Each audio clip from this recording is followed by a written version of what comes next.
দিৱসৰ এই সভাত উপস্থিত বিদ্যাভাৰতী আন্তঃৰাষ্ট্ৰীয় বিদ্যালয়ৰ অধ্যক্ষ মহোদয়, সন্মানীয় অতিথিসকল, শিক্ষাগুৰুসকল, কৰ্মচাৰীসকল আৰু মৰমৰ দাদা বাইদেউসকল, প্ৰথমতে সকলোকে স্বাধীনতা দিৱসৰ শুভেচ্ছা জ্ঞাপন কৰিছো। মই নৱম মান শ্ৰেণীৰ ছাত্ৰী সোণাল চেত্ৰী। সুভাষ চন্দ্ৰ বসুৱে এষাৰ কথা কৈছে, পৰাধীন হৈ জীয়াই থকাতকৈ মৃত্যুৱে শ্ৰেষ্ঠ। আমি যদি স্বাধীনভাৱে মনৰ ভাৱ প্ৰকাশ কৰিব নোৱাৰো, আমি যদি স্বাধীনভাৱে নিজৰ আশা আকাংক্ষা কৰিব নোৱাৰো, সেয়া জানো এই আমাৰ বাবে সুস্থ জীৱন নে? আমাৰ এই ভাৰতবৰ্ষতেই এদিন কালিদাসৰ দৰে মহাকবিৰ জন্ম হৈছিল।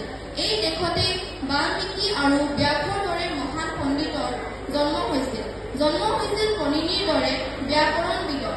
এই ভাৰতবৰ্ষই পৃথিৱীক দিছিল ৰামায়ণ, মহাভাৰতৰ দৰে মহাকাব্য, চাৰিভেদ, অৰ্থশাস্ত্ৰৰ দৰে মহান গ্ৰন্থ। তক্ষশিলা, নালন্দা দৰে বিশ্ববিদ্যালয়ে এটা সময়ত সমগ্ৰ পৃথিৱীতে জ্ঞানৰ পোহৰ বিলাইছিল। আমি ভাৰতীয় সকল সঁচাই বৰ উত্তৰ আৰু সৰল। যাই শতিকালৈ আক্ৰমণকাৰী সকলে ভাৰতবৰ্ষক বাৰে বাৰে আক্ৰমণ কৰিছিল। পৰৱৰ্তী সময়ত ভাৰতবৰ্ষ ব্ৰিটিছৰ অধীনলৈ যায়। প্ৰথম অৱস্থাত কেৱল ব্যৱসায় কৰিবলৈ অহা ব্ৰিটিছে ভাৰতবৰ্ষক সকলো ফালৰ পৰা পৰাধীন কৰি পেলাইছিল। এই অত্যাচাৰী ব্ৰিটিছৰ পৰা মুক্তি লাভৰ বাবে সমগ্ৰ ভাৰতবাসী এটা সময়ত একগোট হৈছিল। এই আন্দোলনত লাখ লাখ ভাৰতীয়ৰ মৃত্যু হৈছিল। এই আন্দোলনত মহাত্মা গান্ধীয়ে অহিংসা আৰু সত্যাগ্ৰহৰ পথত আন্দোলন চলাইছিল। নেতাজী সুভাষ চন্দ্ৰ বসুৱে আজাদ হিন্দ ফৌজ গঠন কৰিছিল।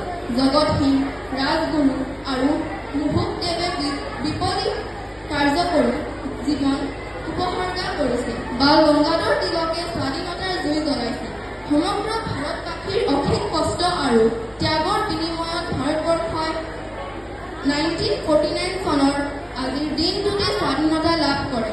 যিসকলে ভাৰতীয়ৰ অশেষ কষ্ট আৰু ত্যাগৰ বিনিময়ত ভাৰতবৰ্ষই স্বাধীনতা লাভ কৰিলে, সেই সকলো স্বাধীনতা সংগ্ৰামীক আজি এই পবিত্ৰ দিনটোত স্মৰণ কৰিছো।